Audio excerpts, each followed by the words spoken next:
the tactical brains of Alonso that did the magic for Madrid. And for me, I think I've sat here, and I always sit here and say that give Xabi Alonso time. I mean, when you saw what happened at the Club World Cup, the team was not too, ready to play his style. So when we asked him to come in and be calm and start playing well, we saw that, okay, he has a plan A, he has a plan B, he has a plan C.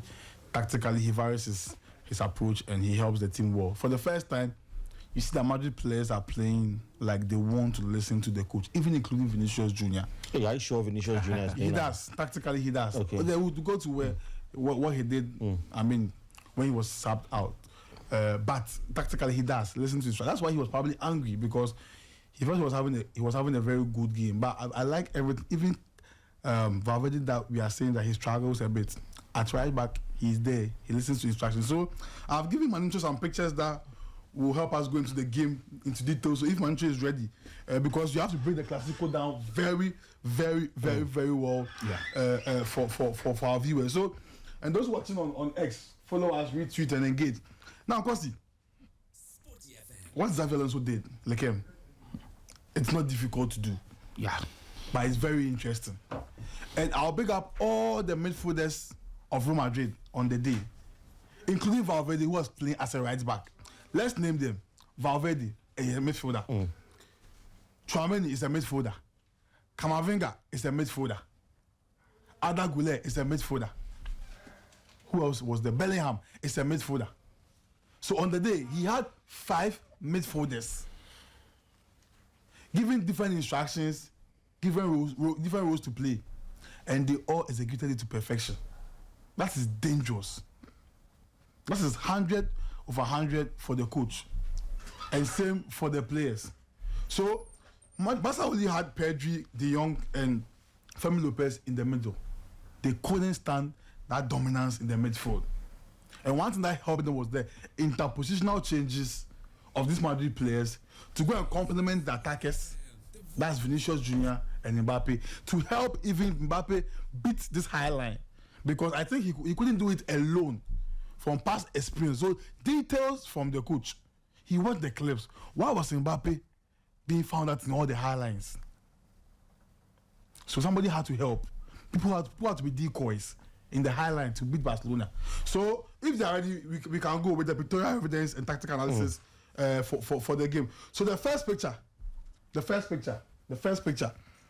Kosi, Adagula. Let's highlight Adagula. His importance in the game. He was very, very important. Now, in the first, he made a mistake that brought the goal. But forget that mistake for Barcelona's goal. Let's look at this picture. Look at him. We can see Adagula right behind Jules Koundé. Yeah. The natural position of Jules Koundé is what? Because he's a right back. But consciously or unconsciously, Guler has drifted Koundé closer to him. And now even here, tactical error from Koundé, he's ahead of Guler in the defensive phase. So that pass that is coming from the defense, the half of Madrid, naturally, Guler has what? Pinned Koundé. It has created space for who? Vinicius Jr. So any ball that will fly to Vinicius Jr., he will have spaces. That is why we were enjoying Vini on the day. He was having a lot of good spaces. So picture 1, the importance of Adagula linking to the interpositional changes from the coach, Xabi Alonso. So if you watch this first picture, Guler is in the attacking half, helping create space for Vinicius Jr. There's nobody in the middle. There's only Tchouaméni and there's a box-to-box player in Bellingham. But the midfielder that is also there, that he has packed the midfield. You have Adagula as an attacker now, playing two-top with Kylian Mbappe, with Vinicius wide. This has drifted Koundé to focus on him and create space for who? Vinicius Jr. How did he get the second goal? Spaces. Cross the ball. So Adagula off the ball was very important for whatever the coach wanted to do on the day. He was very important for Xabi Alonso on the day. Now he's number 1. He's doing his job as a midfielder. One positive effect from him on the day was what? Adagula in midfield with what? Interpositional changes. Now let me say this before we go to picture 2. It's very difficult to do this thing if you are not smart. if you don't have a good technique, you will struggle to do interpositional changes because when you move, let's say Guler has moved. Look, let's do the picture and look at Tchouaméni for me. He's closing in. He knows that he has to go and be close to the attacker so that the press of Barcelona will be what? Now and void. Will be useless. So they know what they were doing in the midfield, even if somebody move from one position to another. And it is coaching. Let's go to the picture too.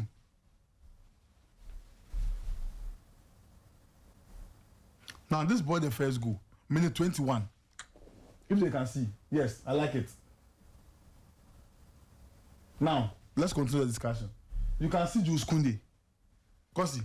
Now, somebody who's playing as a right back. You ask yourself, Kosi, what is he doing there? Mbappe is well onside. What is Koundé doing there? Koundé is there because Guler has moved from his position in midfield to join the line. And what that pass is being distracted by who? Guler.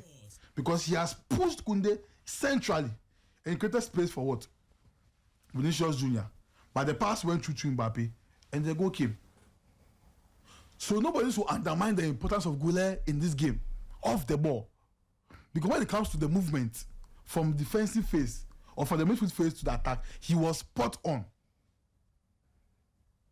He had Camavinga to hold for him, Tchouaméni and Bellingham to hold for him. So people were helping Mbappe with the high line. Sometimes to be who? Vinicius Jr. as two top. Sometimes to be what? Guler. To be Bellingham. So they mastered the interpositional changes. And it helped them. Barca couldn't stop it. Not even Pedri or even De Jong. They couldn't come close. Third picture. We are still with the what? Interpositional changes. Now if you're watching the third picture, have an eye on who? Camavinga. Is he a winger? Bas. Is Camavinga a winger? Camavinga a winger. Is he a winger? No. Oh, the king Ajo. He's not a winger. But let's identify him in his position now. He's hugging the line. Why is he hugging the line? Because like I said, they tried so many times to somebody who will help Mbappe beat this high line. So again, interpositional changes. Kama is hugging the line, distracting Balde and Rashford, and what they will use Carreras to try and lobby the ball down there. Why will Camavinga move to the right wing? What's not right winger? Because they have to stretch the back line and complement Mbappe in what? Beating that high line. This is pure tactical work. The coach knew what he was doing with this interpositional changes from the midfielders. They were playing as wingers, they were playing as midfielders, they were playing as half spaces kings. And they had cover. Tchouaméni, solid. So you watch this face here, and you see Mbappe again trying to beat the high line. If you watch deeply, you see Bellingham trying to run in and beat Kubasi and Garcia to the high line. But there's no Balde and Rashford to come and close because somebody's hugging that line. Next picture, look at him there. Is he a winger? Phase 4. He's not a winger. Follow the chart very closely for me. He's not a winger. Who is there with him? Balde. When he was on this ball, there was Bellingham occupying the half spaces. So from midfield, they won the game with ease, but it came with complications, and it worked because Xabi Alonso had a plan for the midfielders. Interpositional changes, and they made it work perfectly well. Because you couldn't stop them on and off the ball. So you are seeing Guler playing the football. I think he's not adding anything. He was contributing because his position on the field was distorting someone's position. That's Koundé. You move Camavinga as a left winger, and you have Bellingham in the left spaces because he was not overlapping any right back, but he was overlapping Carreras. We'll get to him. Let's go to the next picture.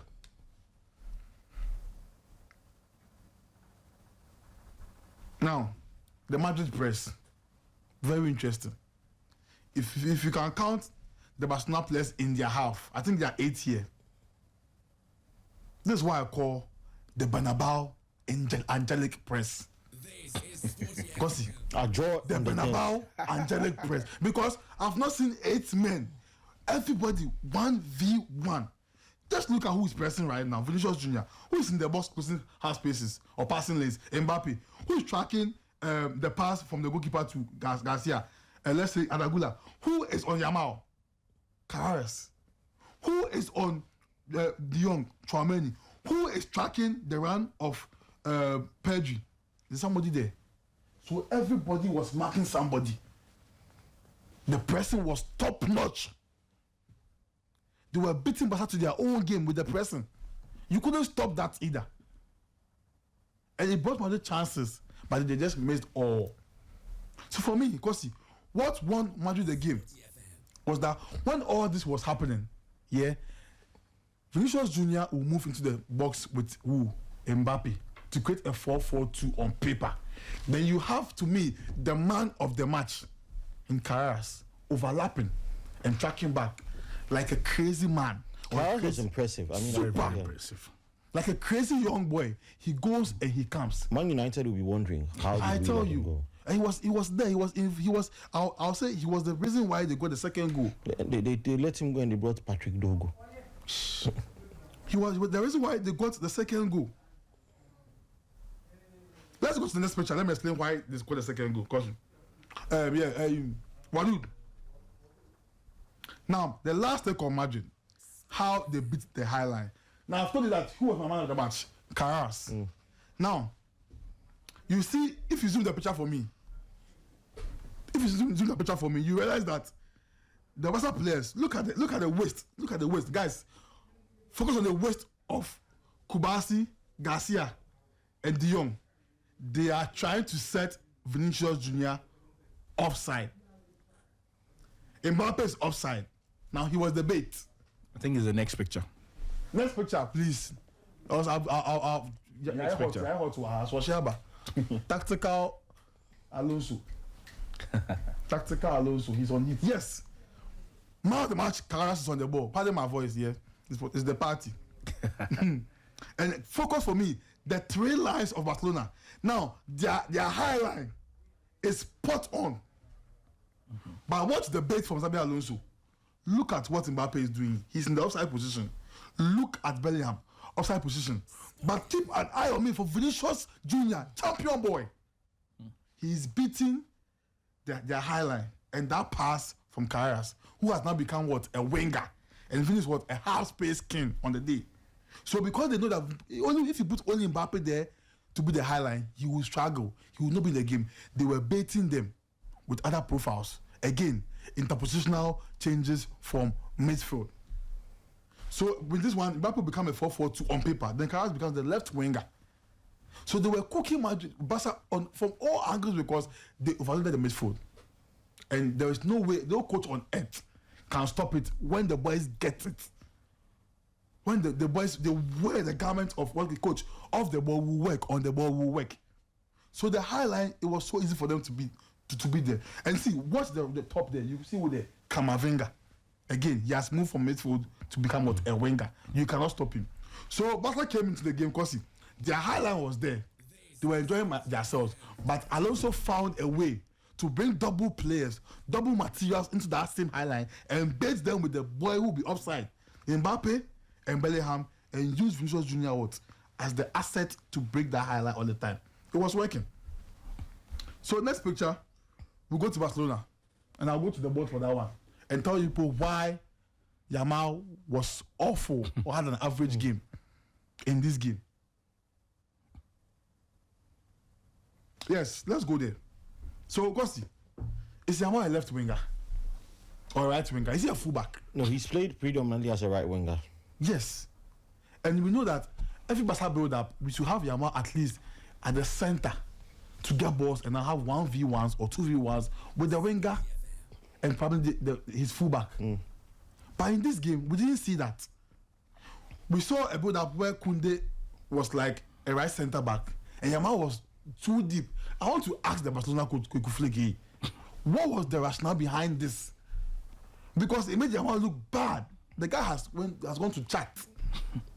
And you're giving him a very complicated instruction on the day. Now, first picture. This is Barca trying to do a build-up with Madrid pressing wall. Spot the position of Yamal for me. And even his body language, if you can zoom for me small. looked confused. Yamal looked confused. Onim the Clásico Park no so. Like he looked unconcerned. But I won't blame him. Because he's not supposed to be here in Barcelona's build-up. Why is he there in the build-up? That's where positionally who Kunde should be. Not Yamal. Now, next picture. This is what? 36 minutes. Next picture. The same minute again. So as a matter of update, Atletico Madrid have just taken the lead against Betis. Cholo is excited, and Atletico won. Betis nil. My boy, Giuliano. Let's Giuliano continue. Simeone. His son has gotten one for him. Yeah. Same minute again. Now, the ball is moving. The ball is moving to Kunde. Now, guys, watch Kunde's position and watch Yamal's position. Madrid has close passing lanes. Why is Yamal and Kunde that close in the build-up in your half? That is poor coaching. That is zero instructions. So he was in the stance. Was he seeing all these things? Goku Flake. It was bad.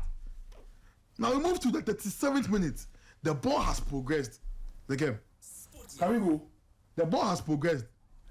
And Yamal is asking, what are we doing? What are we doing? How is our build-up slow, number one? How are we being well so pressed? Why can't we beat the press? And why are you feeding me balls in my half? So for me, Yamal is not a bad player. But tactically, after watching the game again, 5 times, it's all Clásico. You watched the five Times watch the game. 5 times, once you see anything tactically, you watch, you just enjoy the game. Yamal, Yaman. The only boy in Africa, Ghana, everywhere that the girlfriend goes for away games. He's asking why are you not bringing the ball to me? Why is our build-up so slow? Now, next picture, 37th minute. The ball is no more at Madrid. The ball is in Madrid's half with Vinicius chasing the ball. Yamal is in his half, whilst Kunde is in the opponent's half. Are we following? So on Barca's right channels where they cook a lot, they cook last season so well for them to win the league, you know, it was 0. Next picture. It was 0. Yeah. Next picture, please. Next picture. It was 0 because tactically, why should Yamal be in the box while Kunde is in the opponent's half? What is he doing there? So it was a bad build-up, and Yamal, either he's angry, or he was confused with instructions, or he didn't know what was going on the day. But we can't tell. So I can only say that maybe Yamal was giving bad instructions. So in the second half, he was just inverting to midfield because he was confused. I also felt like maybe Kunde was not helping him on the day. Because Kunde is a little bit rusty so far. So if you watch this picture, well, Barca fans, the reason why he struggled was that Yamal was not in the game. He's a big game player, we all know that. And Madrid did little to take him out of the game. So your coach didn't help him. So if it's not your Hansi Flick before, for the first time, you're being because he didn't help Yamal with instructions. Look at this picture evidence. So why on earth, why is Vinicius chasing the ball and there's Kunde in the Madrid box and Yamal is in his half? It was bad. This was a bad build-up, and this build-up was consistent. It kept happening and happening and happening. So Yamal couldn't do anything in the game. So that's why Carras was enjoying overlapping to become Madrid's left winger, so that Vinicius would be the 2 top with Mbappe. So that was the reason why also Barca also had a bad game. Their big man, their star boy, their talisman was not in the game. It was the fault of the coach because Barca are known for build-ups from behind. And in build-ups, you don't have your winger and your right back together as one position. It doesn't work that way. Where is Pedri to come for the balls deep? Where is De Jong to come for the balls deep? So for me, in midfield, to end this, in midfield, Madrid killed Barcelona. Pedri was awful for me on the day. And it's not his fault because they sandwiched him. They choked him. He choked. He couldn't. De Jong equally was not there. And so let's credit the Madrid midfield. The Madrid midfield. Also big ups to Militao and Vinicius. Vinicius, if you are playing football, last one, and you are leading by 1 goal, and the ball goes to the corner line, Don't hold the ball. Once you have the ball, don't go ask fans to give you to check the fans up. It is awful football play. The guys from Bournemouth to Madrid, man, the jump up will take a while. No, because what I'm saying is that let's learn from this. You are playing at our Bernabeu, and see it cost them the first goal. The equalizer from Femi Lopez. You are playing football.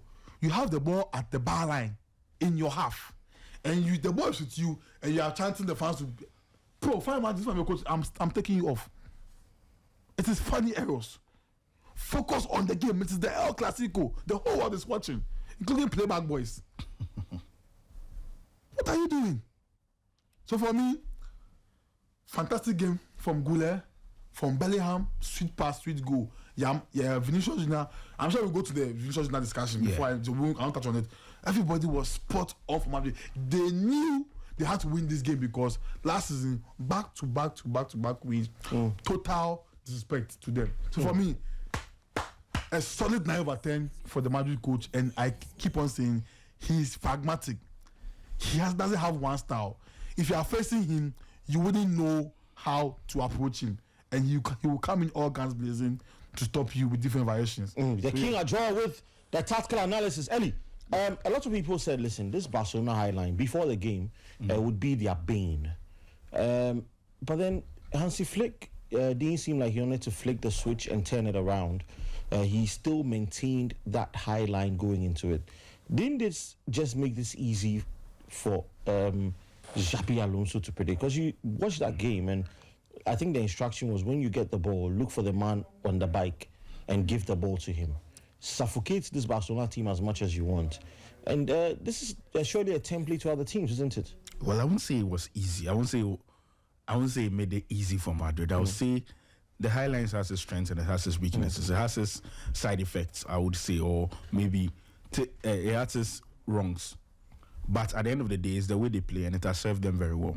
So I'm not going to sit here and say the High Line was like it was the reason they lost, and it's like as though it was a bad thing. No, I think we have to credit Real Madrid. And if you could go back to the reverse fixture last year, where Madrid lost 4-0 to Barcelona, if you remember very well in that game, Kylian Mbappe kept beating the High Line, or kept trying to beat the High Line. I think on about 5 occasions, 3 times he was offside, 2 he actually beat the High Line.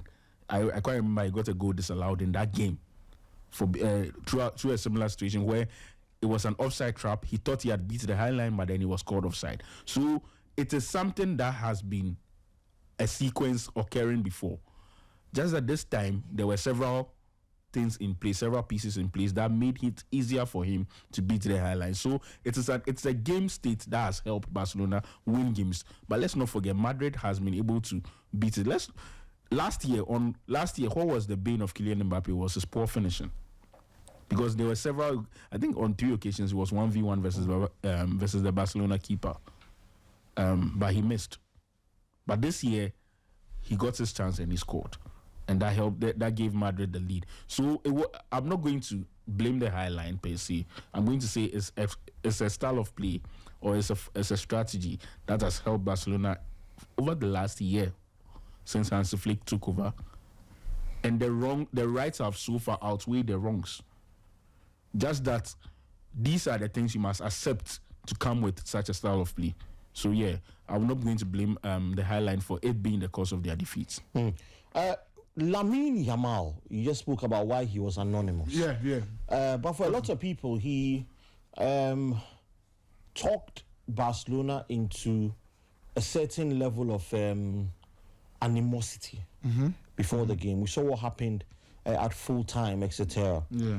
Do you believe he should have just kept quiet and allowed the game to prove itself? And as a young player, would you say this is good for his aura, like the Gen Zs will say, or he's biting more than he can chew?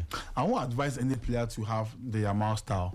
But if you are special, you can do what you want. You can say what you want to say and come and, talk. Do what you can do on the field and, go your way. But for me, I feel like it's Yamal.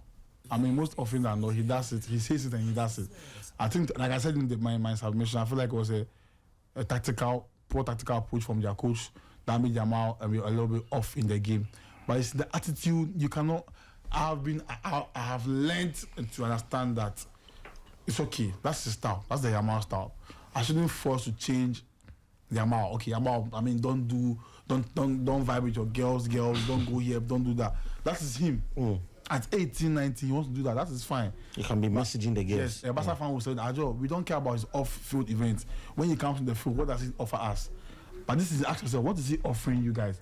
Do you guys think those stuff, social vibes, is becoming a distraction? Is it? This is not feeling about. Yesterday, a Barca fan told me that, Kelvin, big ask my boy, Ajo, now I understand why you are saying Esther can do something. In the Ballon d'Or discussions, or I mean, generally. Because the boy Yamal is playing, he's seeing the same thing from Esther. He's seeing all the naivety there from both of them. But one has the PR extended. So for me, Yamal, I won't say we should force him to be a social, vibe guy. But this season, something is lacking in Koundé. People want to say this. Yamal is struggling because Koundé is not there. Last season, Guler was on top form, scoring goals, in the box. Helping, complementing Yamal on the right. But this season, it is not there. Mind you, when Garcia plays at right back, he becomes productive. So I was asking myself, Coach, why don't you let Koundé back to defense and play Garcia at right back? Because his natural position is CB. Yes. People are saying by now, he has forgotten how to play the position. I don't think so. I think he's a smart player. I feel like something has to be done to the Barcelona defense to help Kubasi. Kubasi is a very fine player. Look, as young as he is, very fine player. Look, let's not forget yesterday. I think we are bashing Barcelona a bit too much because look, yesterday they were missing big players. But two big players in Rafinha and Lewandowski. But do you think that would have made a difference? I'm saying without those players, there was a lack of experience in the Barcelona team. Also, one major thing that has affected Barcelona a lot this season, especially we saw it in their game versus PSG and in their game yesterday in the Clásico, is the inexperience in defense, especially Kubasi. Ronald Araujo, I've not liked his form. But Kubasi should have gathered enough experience with this. He's still a young player. He's still a young. See, no matter how many games you play, you are still a young player. You are still young in this game. He's coming up against Mbappe, who is arguably the best player in the world. And you see, you could tell that Mbappe capitalized on his inexperience a lot yesterday. He kept telling. You could tell he kept positioning himself behind the Barca defense, ready to move past, ready to make runs in behind. And he always kept telling the Madrid players to play the ball in the same position because he knew these guys are inexperienced enough. You see, last year, what stopped him was the experience in the Barcelona defense that could actually put together that high line and set the offside traps for him to fall into. But this year, they didn't have that. And he kept telling them, you see, on two occasions, I think on the occasion that his goal got disallowed, it was very, very close. So it kept happening. There were warning signs. Even though it's allowed goals, we'll talk about them later. Exactly. There were warning signs. I think we should speak much about we should speak much about Mbappe's performance yesterday because I think it was brilliant. Yeah, it was superb. It was brilliant. That never was. Yeah, the only down I would say in this game was the missed penalty. He should have scored, but look, Wojciech Szczesny is a very, very brilliant penalty stopper. On his day, he will stop the penalty. So yeah, let's praise Mbappe for such a brilliant centre forward play yesterday. I'm starting to believe maybe I was wrong about Kylian Mbappe. In what sense? What did you say? I didn't think he could be this good as a lone centre forward. He's got pace, he's got power, but you see, he's got awareness, he's a good finisher. Yeah, I always see Mbappe as somebody who is best as an SS, playing off a big man up front. I think I've always believed that's his best position. When he played for PSG and he paired with Edison Cavani, I felt he performed very well. But these days, I'm beginning to buy into his centre forward play a lot, and he's actually impressing me in that regard. Absolutely. So Kylian Mbappe getting all the plaudits. But Joe, what did you make of the officiating in the Clásico? Fantastic. That offside decision. A lot of people said it was contentious. That was for the automated. Yeah, because it was too. freestyler. It was too close. It was just a For the shin pad. automated, I don't. Something that has to do with computer. Unless they tell me there's a defect with the computer, I don't want to. I don't want to be against it. For the automated display, it's not like those days where they were drawing lines. Now it is automated, so I tend to really trust the automated offside system more than the previous one. So if I'm going to complain about a referee decision, it shouldn't have anything to do with the automated offside. For me, what I would praise the referee on was overturning that penalty in the first half. That in the first 3 minutes, the penalty that got overturned. The Vinicius and yes, is it Kubasi or yeah, I think it was Baldi. But that was not a penalty. That was not a penalty, and it got overturned. Yeah. So I really like that penalty got overturned. It was very good. It was very good refereeing at that point, and very good use of VAR. But let's not see. We talk about VAR a lot. When they get it right, we should also praise them. So I think it was very good use of VAR in overturning that penalty. Absolutely. So officiating check, El Clásico checked, but the elephant in the room, Vinicius Jr. It was a sorry sight, if you ask me, because DAZN actually had an opportunity to capture what he said, and it wasn't great. Now, I said Vinicius Jr. after being substituted yesterday, he said, "Me, coach, me. It's always me. I'm leaving the team. It's better I leave." Xabi Alonso said, "Come on, Vini, damn it." Vinicius Jr., while staring at the Bernabeu roof, said, "F it." Who captured all this? DAZN. DAZN. What a zone they got this for. But see, I took my phone. And the phone, that's magic. Someone, a very fine gentleman, held the phone, and I said my stuff, and I was cooked on social media for saying that Vinicius apologized to the team, to Alonso, to Perez, to the fans, and everybody. They're actually weighing up disciplinary action against him because the hierarchy are not happy with what he did. And yes, so Madrid fans, I want to ask you guys a question. When you call in, please answer a job for me first. You have won the game. You have won the game. Ajo is asking you, are you happy that every season you can't celebrate your wins because the boy Vini will be a distracting force? When you call Kosi, talk to me about this. Are you happy that once you have to celebrate your wins, the boy, lover boy Vini, fresh boy Vini, will have to be the distracting force for you guys with the behavior he puts up every time, every game, often? Vini will change for 2 weeks and you come back to the normal Vini. Yes, you were playing so well. Yes, you were defending so well. Yes, your link up with Mbappe was spot on. It was top notch. Yes, you knew when to be the guy that was baiting the high line for Mbappe to function. It was all you, Vini. It was all you. It was all you. And people play well and take them off. Now, tactically, for what I've realized from Vinicius as a player that I like, after the 70th minutes going, every 1v1, he often loses all. Vini is a first half player. Like, trust me, first half, he will take you on with ease. But second half, if the fullback is still like active and not tired, he wins most of the 1v1s. So what if the coach knows that equally your countryman, Rodrigo, can come in and control the game for us and calm the tempo? He almost scores from a free kick. And Vini was agitated. Yeah, why? And this is the legend of the club. Your coach is a legend. Have that in mind. He can punish you. You can't do anything about it. So for me, when I went on social media and said what I said, I was surprised. Magic fans came at me. I was doing, I mean, it's normal, it's social media. But and no coach will be happy with this. You see, you heard what the coach said. He can punish him. So I'm expecting Vinicius Jr. at least. Yeah, we are in sporty, Accra, Ghana, but the voice is big. To say sorry to his teammates, say sorry. This is when you go training. Say sorry to the coach. He's a human being. You just, I mean, we won, but you know the press in Spain, they come for you. People pay there are photographers to go People and pay capture to see Vini. him. People pay to see him. Yes, Nami, shout out to Nami. I saw his car in town today.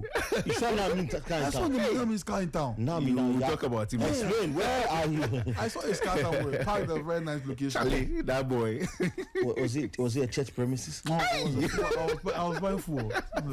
I saw the car there. Nami, explain with diagrams. It's big shout out to Nami. Eustace Niakwe. Yeah, man. I know Eustace was my senior in school. You don't see. We're in the same house in Achimota school. Oh yeah. You've seen it before, but the senior. Yeah. He was my senior in school. You look older than him. Are you sure? Yeah, I mean, obvious. It's quite obvious. No? Yeah, but he's been a very good friend of mine for many years. crazy. Many years, man. Yeah. Friendship is a good thing. Charlie. Friendship. So yeah, for me, I mean, Kosi, like it was uncalled for Vini to do that. I mean, I just want to hear what Madrid fans will say when they call in. Or now they have soaked it in and now change their mind because they were all angry at just submission. Yes, he was playing well, but this is the coach. Respect the coach. If it's me, you know what I'll do? 3 games straight. Look. Like those 3 games on the bench straight. You won't play. Master Tuano will come and play. But next time you know that this is me coaching you. After that, when I go to training, because not I'll do. I'll go to training with you. I'll laugh with you. I'll play with Vini score. Oh, we'll play then on the bench. Oh, Vini, go come let me hug you. Then on the bench. 3 games straight, you're on the bench because you don't do that. Let's celebrate the win, not you. Kosi. Again, do you think his ego got the better of him, or perhaps he thinks he rich? Look, I understand where Joy is coming from. He's coming from the coach's point of view. But you see, what happened yesterday with Vini did not happen in isolation. It's been a build-up of events to that. And I'm going to run through them very quickly. Now, Vini joined Madrid in 2017. I think they signed him in 2016. He officially joined in 2017. For 8 years now, we cannot see Vini. We cannot question Vinicius Jr.'s commitment to this Madrid team. We cannot question his love for this Madrid team. And we cannot question his professionalism with regards to training to this Madrid team. Let's not forget, we've never heard of a situation where Vini has had some indisciplinary sanctions against him by the Madrid team in training for arriving late to training or anything of that sort. So let's put that on notice that this is the kind of person we are talking about. Someone who has for 8 years been very, very committed to this Madrid cause. Now, imagine Vinicius Jr. as a player joins Madrid and he has bid his time very well. As a youngster, I think he was 17 or 18 when he joined, accepted the role of being, first of all, a youngster who has to fight to break into the team. Because he started off playing for Real Madrid. Exactly. He did that. He performed so well. He broke into the team. Let's not forget, they signed Eden Hazard, and for Vinicius Jr. to understudy him in 2 seasons, he kicked him out of the first 11. He was Madrid's undisputed right winger. Starting left winger, sorry. That is the kind of player we are talking about. He bid his time very well. It got to a point he was perhaps the most influential attacker in the team, but no. He served as the Robin to Karim Benzema. For many years, you remember that spot he had with Benzema? I swear on my mom, he's playing against us. That kind of league conversation that was in the media. He didn't react to that. You see, because it's a serious thing. I'm building my points for him. He didn't react. Look, if it was me, as human as I am, and as someone who has not been in that position before, I would have reacted differently. Because you cannot say that. You cannot question my professionalism.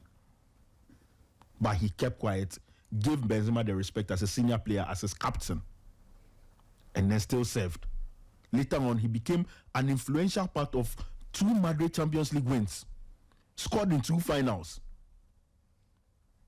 He waited for Benzema. He served Benzema. See, even during Benzema's last season, Vinicius was undoubtedly Madrid's best attacker because Benzema began to decline. But he still never made the move to be Madrid's number 1. Had it been any other superstar in that position, they would have demanded to be the number one, the face of the team. He never did that. Benzema left, and now he finally thinks his time has arrived. He needs to be number one. Then what do? He was number one for 1 year, and in that 1 year, he led Madrid as their best player to win the Champions League and the league title. He finished second in Ballon d'Or voting. Now, I'm sure Vinicius in the summer, in 2 summers ago, or I think last year, after winning the Champions League with Madrid, sat back and said, okay, now is the time to move forward, move on and become let me own this team now. Let me push for that Ballon d'Or. Let me push for more titles for Madrid. Let me become the Madrid legend. I'm number one now. I'm the Batman now. I'm no longer Robin. Then what do Madrid do? They bring Mbappe in. Meaning he's relegated to being a Robin again. Look, they might not come out to say it, but let us not act like he wouldn't feel some type of way with this thing, with this happening. But I mean, that doesn't stop him from being the prima donna. Your performances propel you there, isn't it? Because he's human. Whenever he feels like it's time for him to be given the keys, when he felt it was time for him to be given the keys, they bring in a bigger superstar. Look, Mbappe is bigger than Vinicius. And with the kind of financial outlay given to Kylian Mbappe, it was very clear Florentino Perez was going to put him above Vinicius Jr. This is not a case like the Bill Cristiano situation where Perez tried to make Bill the number one, but no, he couldn't, because Ronaldo showed him that no, I am the bigger brand, I'm the bigger player, and I'm the better player on the pitch. I'm the reason you are going to win. But here's a case where Kylian Mbappe can indeed overshadow him. And you see, they both play for the same team, I understand. They are both professionals, and of course, the team must come first. But let's not act like he shouldn't feel some type of way because with all this happening. Let's be honest with ourselves. He's inclined, he's always inclined to feel some type of way. And I really understand him. So I disagree with Ajo when you say it's uncalled for. Mm-hmm. I think it's a build-up of events. But does it justify disrespect? I read. Now let me come to the game. This is a new coach. I'm sorry to come. This is a new coach. This is a new coach. That's what I was coming to. A coach that in pre-season, he was coaching you for us to be here in the commentary that Vini, press, move central. He loves what he knows what you can do. Ajo, be a team player for once. Ajo, he's always been a team player. For that, I'm never going to hold it again. Vini says he stepped into. If you're a team player, you won't start a team with. Since he moved from Flamingo to Madrid, we cannot use this one incident to judge him. Don't the context of team player. You see, yes. You can do something to a team. To affect the whole team. You don't team player there. I'm coming. That's what I'm saying. Have we ever seen him do this before?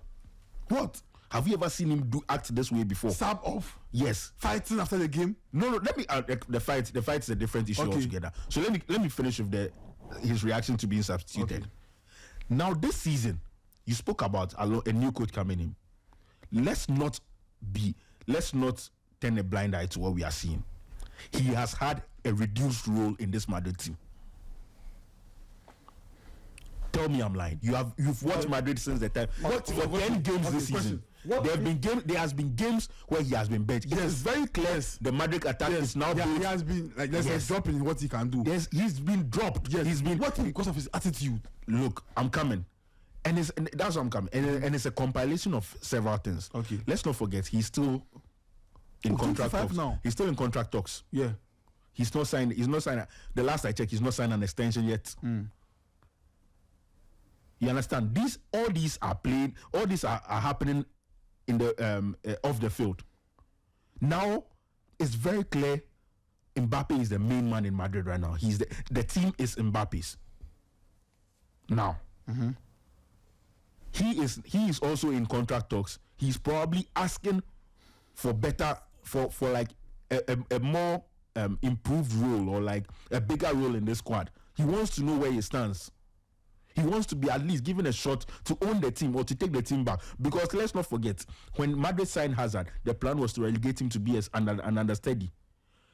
He fought so hard and he proved he could be a better player than Eden Hazard at Madrid, and he did. Now he finishes second in Ballon d'Or. I'm not going on. He finishes second. He expects to be the main man now. Okay. You understand? Now, this season, his role has reduced. Now he comes to a Clásico, the biggest game of the season. He's actually playing well. I could say he was arguably at that point Madrid's best player. Then he gets taken off. And see, but I mean, we as fans, we can sit behind and say like, oh, it's nothing. You just got taken off. Look, these big players, these superstars, the way they think is different. They don't like taking off. They don't like being taken off. Sorry, they don't like being taken off. Look, we've seen Cristiano Ronaldo react badly to being taken off several times. Even after he scored a hat-trick or after he scored 2 goals. If he's not scored there, Charlie, trouble. And you're taking him off. Vini views himself that big to Madrid. That big at Madrid. So he being taken off and his reaction is, for me, it is justified. I understand him perfectly. If I was the coach, I'll feel some type of way about it, right? But if I'm putting myself in Vini's shoes, I understand him. Now, of course, to settle all this, like I just said, there will be sanctions. Alonso might talk to him. They might sweep this under the carpet. There might be internal sanctions. Maybe it might not be a ban or something. Maybe some talking to or a fine. Yes.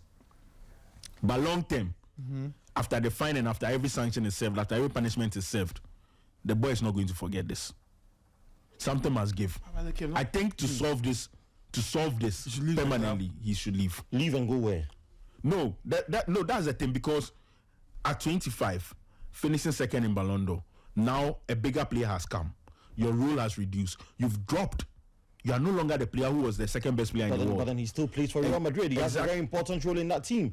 He has every opportunity at some point, after to outperform Mbappe if he can. Shouldn't he? I don't know if I'm getting the 8 years right, or if he joined in 2018. 2018. So, but he was signed in 2017. He stayed at Flamengo for 1 year. So let's say 7 years. After 7 years, if I was Vini, and I'm in that mental state of still wanting to be the number one on any team, I can look around Europe. I look at almost every big club in Europe, and I see myself going there and being the best player. So is that you conceding that he's not a better player than Mbappe? He's not. No, aside him not being a better player than Mbappe, he's not being given a bigger role than Mbappe in this team. Don't you carve rules for yourself sometimes with your performances? When a coach sets up his attack for one player, and because you see when you there are certain players in world football right now. When you build your attack around them, they are going to give you the numbers. Mbappe, Harry Kane, Erling Haaland. They've proven that. I would dare add Mo Salah because of what he did last season. This season it's been a lot of issues, but what he did last season. So it's clear and evident that Alonso is playing around is building his attack around Mbappe. So he leaves Vini to be a supporting role. It leaves Vini to a supporting role. If he is not satisfied with that, I think he should leave. And he has every right to not be satisfied with that. Let's not make that mistake. He has every right, because in his mind he was making the next step. You remember, let's not even forget, he was named FIFA best player, second in Ballon d'Or voting. Remember, he said if he has to do it 10 times, he'll do it again. Because he believes he is that player. He believes he is that guy. So when Neymar felt he should be the number one, when he felt he didn't want to be the number two again, he left. And now it's very clear, with the kind of contract Mbappe is on and the kind of financial commitment Madrid has made to Mbappe, they are going to make him the number one. He's the brand. He's the one going to sell their club. So I feel this is the only way this ends is something must give. Since Mbappe is not going, then Vinicius should leave, because Rodrigo too doesn't want to leave. You understand? So I feel this is the only way this ends. Vinicius leaves Madrid. The fact that he should go somewhere, except Okay, if he doesn't leave, then he should accept to be the number 2. So the game question. But can't he play himself back to be number 1? The He question can't. is Kwasi. Why can't he? Because it's more difficult. It's not like it was when he was a youngster. It's more difficult now. And he's 25. This contract is going to be a very, very crucial contract for him because it's at age 25 to 30. That's your peak years.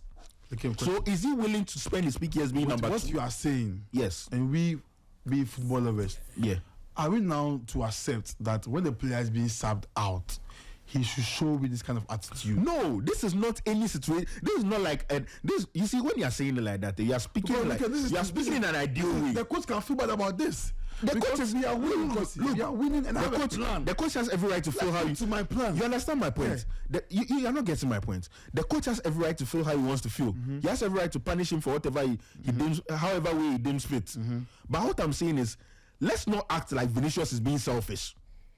No, but here's the He's key. not being So are you selfish. justifying his behavior? I'm Because saying it's- I understand what he did.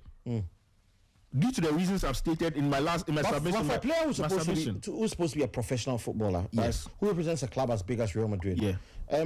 The club's interest surely should be paramount, shouldn't it? Yes, and he's done that for 7 years. Yeah, He's that's put what the I- club's interest. but He's put the that's what- club's interest ahead of But us. that's what he's being paid for every week. And at some point, he should also put.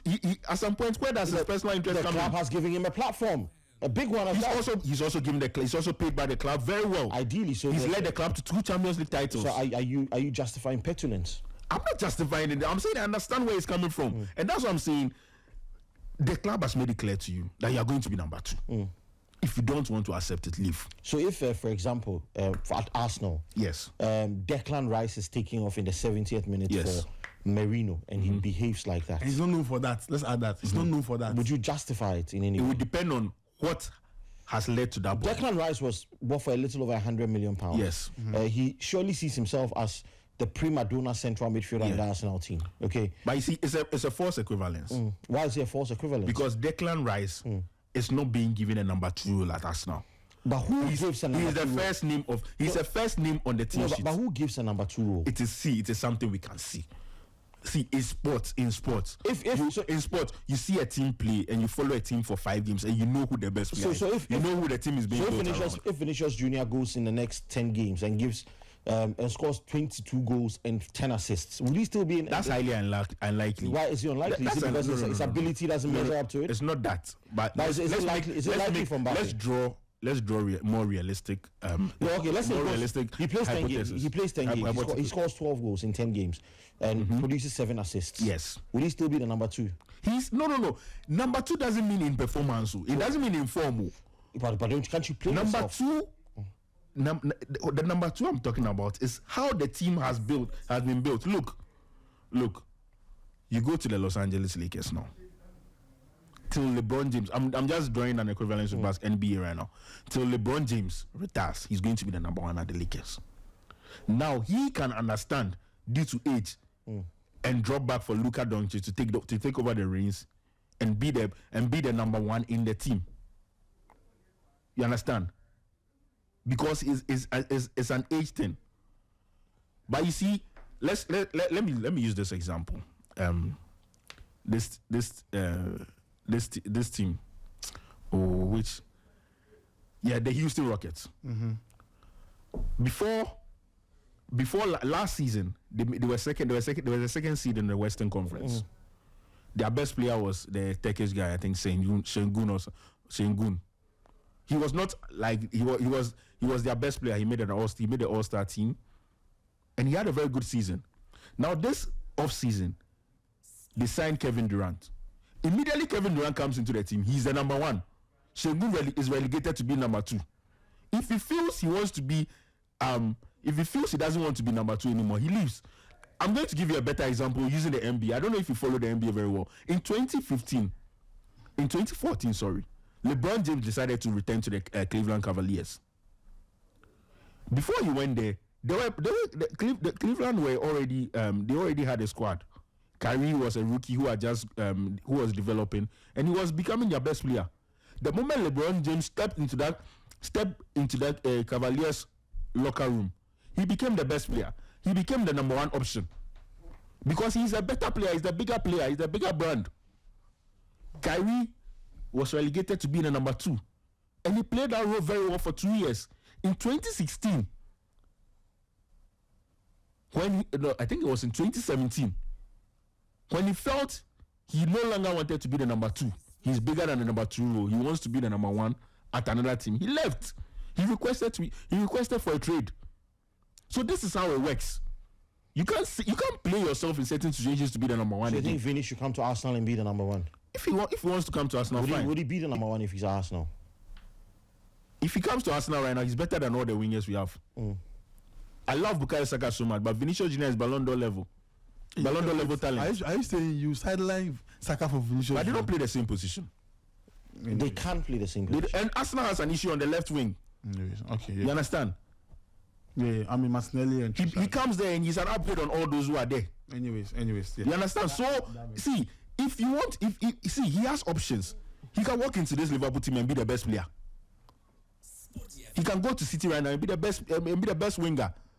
Chelsea. With someone like Eden or someone like Erling Haaland, who is not interested in being a main man, who can take a reduced role in attack, provided he just gets his goals. Vini can be the main man in that City attack. Vini leave and stop disgrace. That's what I'm saying. If you feel you can no longer be the number 2, because it's very clear you are the number 2 now, leave. And even the contract situation is still there. Exactly. So I feel this is the only solution to the issue right now. Leave. Because he played as a number 2 to Benzema, and he did that without complaints. Because Benzema is a legend. He feels he's there before Mbappe. He feels in the pecking order he should be higher than Mbappe. And you see, this reaction, Benzema, there's a competition between the two of them. Let's not act like it doesn't exist. There's a competition between them. They play for the same team, but yes, there's a competition between them.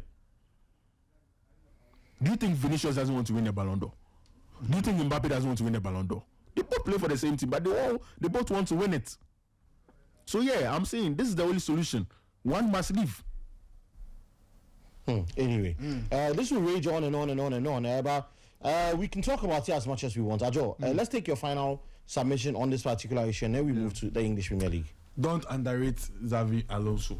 I said to Madrid fans, believe in him just because of one thing. He's pragmatic. Believe in him because he has ideas. Believe in him because he has different approach to games. Believe in him because as an opponent, you won't know what kind of approach. Next week, I go 3-4-3. and he will win the game. So that Bilbao game did him a lot of good because he did his homework well. For me, don't underrate that gentleman. A player, that Mourinho made that aware that if you go to his family, they are all football brains. This is talent. This is natural. And probably I have to meet him very soon. The King